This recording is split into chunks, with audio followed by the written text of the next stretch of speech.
I know when you were on 2 years ago, I kept talking about Madison Square Garden. I'm obsessed with this building. I've never been there. When you played there, what was the capacity of fans when you were there? I wouldn't know the exact number, but it was still pretty low when I was called up at the end of the year. But it was somewhere between like 3,000 and 5,000, I think, for most of my games. Did you ever play there packed when you were with Cornell? Mm-hmm. We play there once a year. It was pretty sick.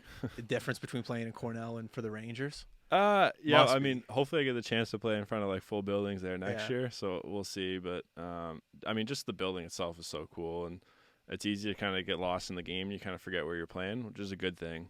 But just taking warm-ups and stuff and looking up and seeing the roof, and I know like the celebrities, every once in a while they put like the celebrity cam up. You meet Jimmy Fallon yet? No, God no. But seen Newey get roasted on his thing. No. Oh, it was funny. What happened? They're just, I forget what he's doing. He's chirping a bunch of hockey players on like the Tonight Show. Or what's his show? I don't even, the Late Show with Jimmy Fallon. Tonight Show, I think. But Newey, they'd put like coffee and they would just like chirp his headshots. I can't remember even what Newey's was. It was funny.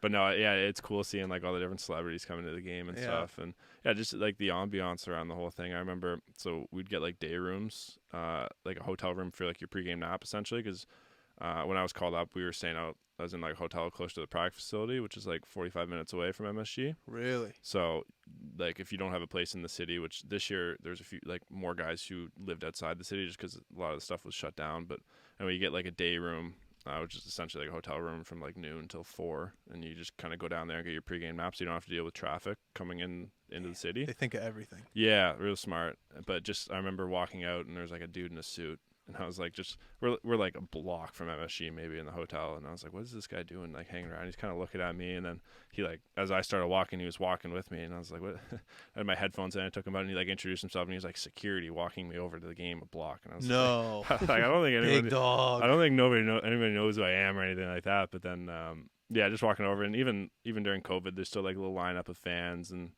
it was pretty cool. It was hilarious walking over. And, yeah, just the whole ambiance of New York. It's so cool. Like I love it down there, and yeah, the energy I couldn't imagine. Yeah, it's crazy. And I know my parents got to see, because so when they came down to New York when I was at Cornell to watch me play at MSG, they went to like a Rangers game the night before, and I haven't been in there for like a full capacity for a Rangers game ever. I never saw it before, but I know the city's like very much alive right now, and things are buzzing down there. So I think come October it'll be full building, and I said hopefully I can make that roster and kind of play in front of a packed house. Yeah, that'd be sick.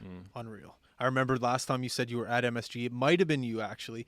You said you had a game at MSG. You were playing for Cornell, and you couldn't get into the room before like an hour before or something because BU and Ethan Phillips was holding it up. Well, we were playing BU, but there's just so much going on down there of like there's concerts every night if there's not a game, and then the Knicks are playing and the Rangers are playing, and yeah, like I don't think we and I would assume it would have been the same for BU because they would have been in a different dressing room, but I don't think our gear got moved in until like an hour and a half before the game. Probably. It was just kind of crazy. That's brutal. Yeah, and the logistics, like people don't know MSG's on like the 8th floor. It's like way up there, the ice surface. Yeah, every time they film the boys walking, they're going like up a ramp. Yeah, so because Penn Station's underneath it, and like I just never realized that you got to take like elevators or walk up the ramp to get up. So just like logistically, everything going on down there, and then you're in the middle of New York City. Like there's so much going on, but yeah, it's a pretty cool spot to play.